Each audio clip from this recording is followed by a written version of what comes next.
The views expressed on the Nova Society are those of the participants and do not reflect the view of any institution any participant is associated with. We'd like to welcome everyone back to the Nova Society, and today we'll be talking about the recent New Hampshire primaries, what this means going forward for the Republican nomination for President of the United States. We'll also be talking about what the results of the New Hampshire primary and some of the demographics of the participants of New Hampshire and Iowa as being presented by social media and by the media outlets today, what that means and what that says about the demographics that are voting in the Republican primary. So let's listen in.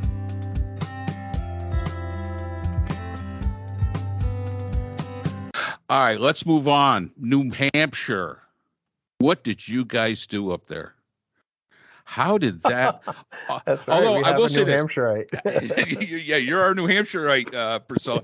Now, back in the previous podcast, I made a prediction. I said that Haley would come within 5 points.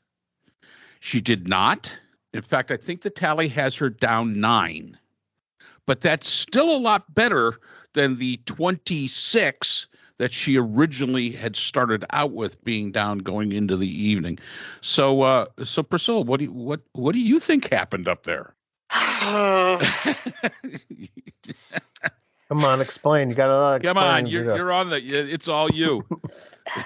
So, what I really think happened is that New Hampshire has a large proportion of undeclared voters. The way that voting is set up here, you can be undeclared, but you have to be declared for the primary.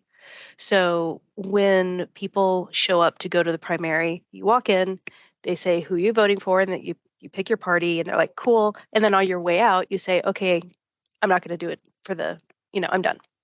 So it's all there, but you have to pick a party. And New Hampshire is also a state that doesn't contest the candidacy of the incumbent. So, like for the Democratic part of the primaries, Biden's name wasn't on the ballot, but it's like, okay, Biden's running, so cool. And then of the candidates who were running on the Democratic side, they didn't really start campaigning to New Hampshire until last week, maybe the week prior. So it was really kind of just a lovely little dog and pony show. There were 2 candidates on the Democratic ballot that are performance artists, and their whole purpose is to, offer a perspective, an option. And there's this one candidate who's run for president up here a few times now, named Vermin Supreme, who's promised that if he does become president, everyone gets a pony. So he hasn't gotten the nomination yet, but he keeps trying. On the Republican side of the House, it was also a whole bunch of people whose names are on the ballot. I don't even know. But the top 3, obviously, Trump, DeSantis, and Nikki. Or I should say Trump, DeSantis, Haley, I guess, just to be consistent. Respect the woman and don't give her a different name. But the DeSantis pulls out, and probably a good thing, but he pulls out and throws his support to Trump. And in so doing, the people who are voting for DeSantis are like, okay, I guess not Nikki Haley, so we'll go vote for Trump. And then Nikki Haley, who has been campaigning in New Hampshire pretty heavily, wasn't necessarily campaigning to the New Hampshire undeclared voters. So what I think happened in New Hampshire is that the Trump supporters showed up to vote. The Republicans showed up to vote, especially the Republicans in the camp of anyone but Trump. So you have the Trump supporters and you have the anyone but Trump. Some of the Democrats showed up to vote, and then a whole bunch of other people didn't. And one of the things about undeclared voters in New Hampshire is you have to appeal to them. You have to, say, I want your vote, and here is why. Otherwise, they're not going to go vote for you. And it's a rookie mistake on the part of Nikki Haley, and it's made significant difference over the last few primary elections in New Hampshire, which candidates have actually gone out and said, "Hey, I want your vote." So on one hand, I definitely think that's part of the problem. The other part of the problem is that because we're looking at Republican candidates, I am not convinced that anyone in the Republican Party or who declares themselves a Republican voter is ready for a woman president. So I think just by sheer virtue, and I know that's a card no one really likes to hear, like, oh, you're playing the anti-woman card. I'm like, but I think it's true, that as a whole, as a country, historically, the presidency has been held by a man. Man is father. Man is father over the motherland. So why would we have a woman as our president? Okay. I think that's how Elizabeth Warren didn't get the nomination when she was campaigning. That's how Hillary Clinton lost the presidency when she was campaigning. At the end of the day, it's, you listen to the vitriol that was thrown out about these women candidates. It very rarely has anything to do with what they're campaigning on, but how they're campaigning. It's always behavioral. It's never what it is that the campaign is actually about. Whereas a male candidate, even Trump, who somehow people keep like validating his campaign, it's still about the campaign. Okay. Well, and it says a lot, and you might be very right, because we elected Barack Obama. Who would have thought we would have elected a black man? But it was still a man. So to Scott and Brooke, and I'll go all the way around with this one, Iowa and now New Hampshire are over with. South Carolina and Nevada are next. One of the main themes coming out of lamestream media, and I'm going to use that term because in many cases it is that the reason Nikki Haley did not do well in both Iowa and New Hampshire, and the places she did not do well, were those places that were rural, low education, and low income. So is this, in either one of your two minds, do you think that's a true statement? And so far it's showing out. And I think that's one of the reasons they're saying she's behind in South Carolina, because there's so many areas that are like that as well.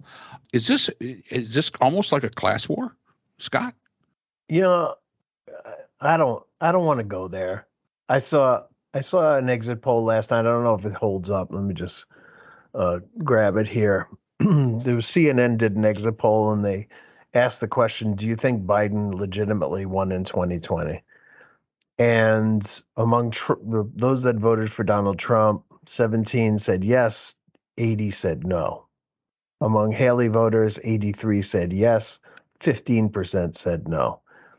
And I don't know why somebody would buy into the big lie, but that does seem to be the dividing line. I can't say that I think that the people I know are, ignorant in any way, uneducated, poor, and none of that stuff.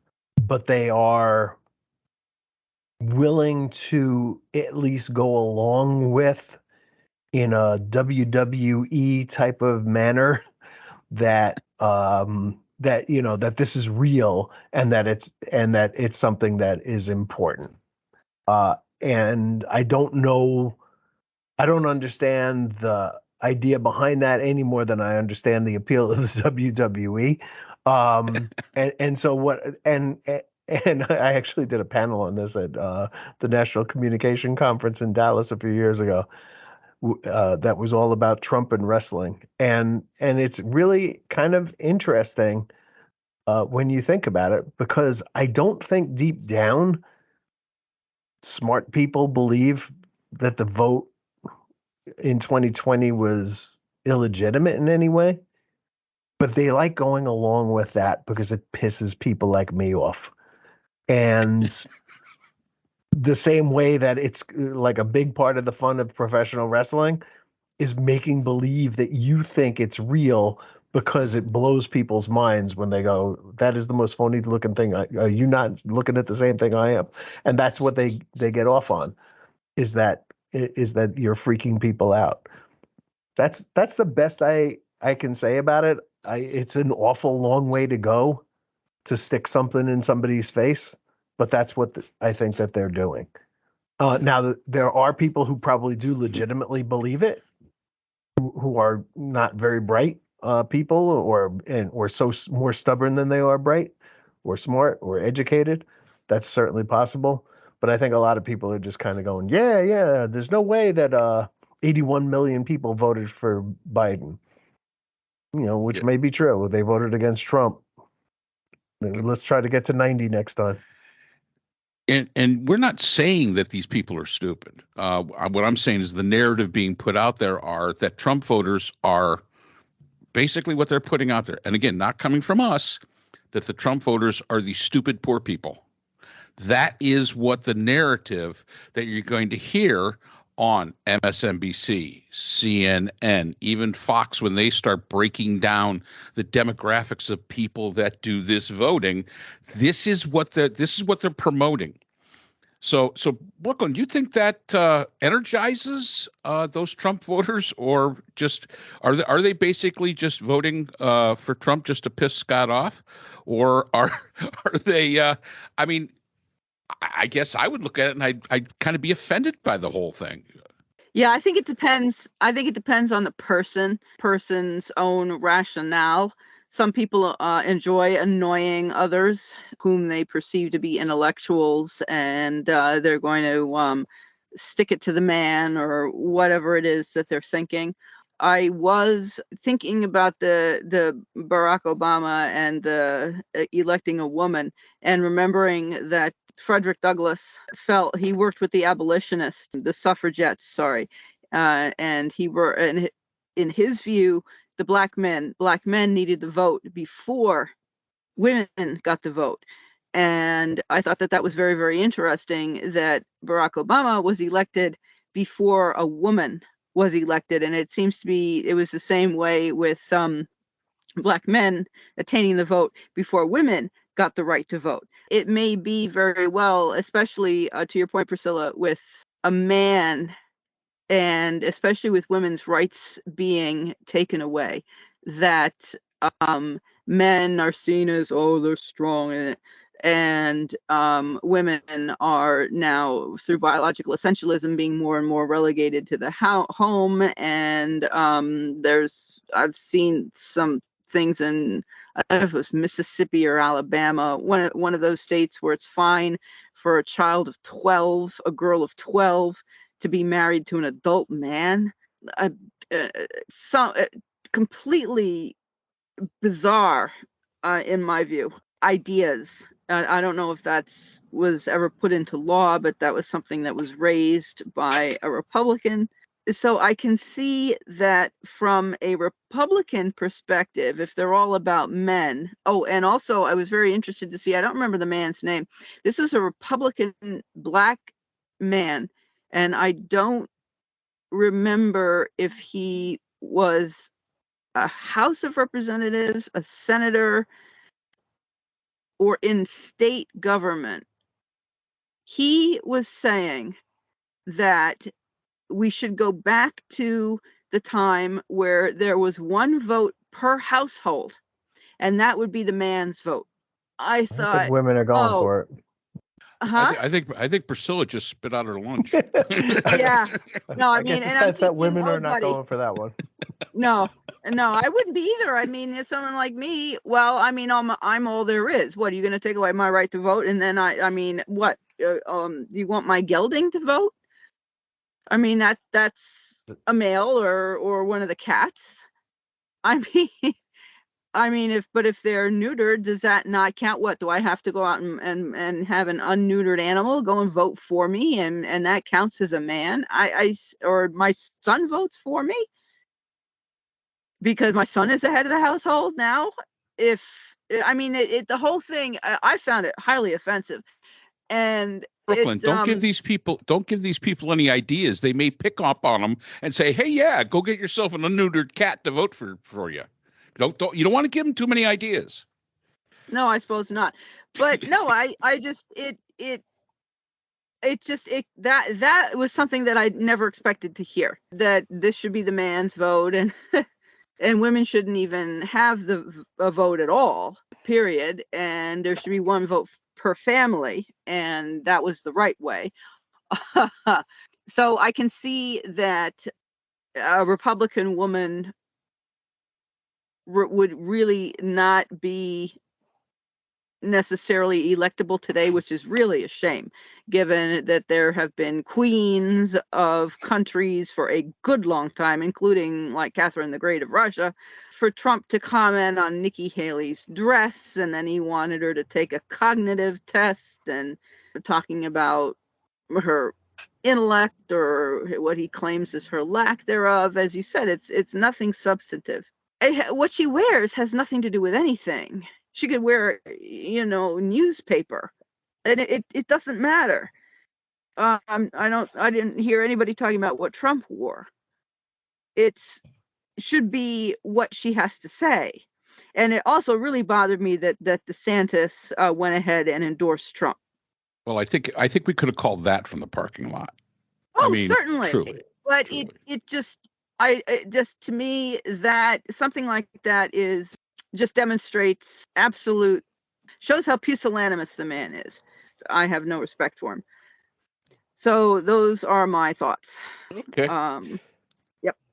Well, and I'll tell you that kind of leads me into the next one, because this is kind of this is kind of developed out of poor New Hampshire. Now that we beat up a little bit on New Hampshire, we've had a black president. We now have a female vice president, but I mean, our panel splits evenly, 2 males, 2 females. And you've been talking a lot about different things that people have said about women.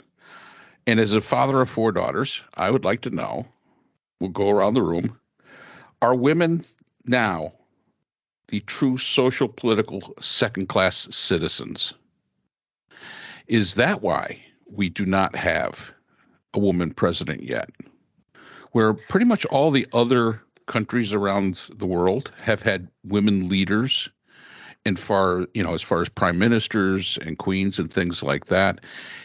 Have we started to create? And again, we're talking about the idea of reproductive rights and things like that. We have if they would never take away the man's right to have a vasectomy, but they will take away a woman's right for an abortion, or make it mandatory, or make it mandatory.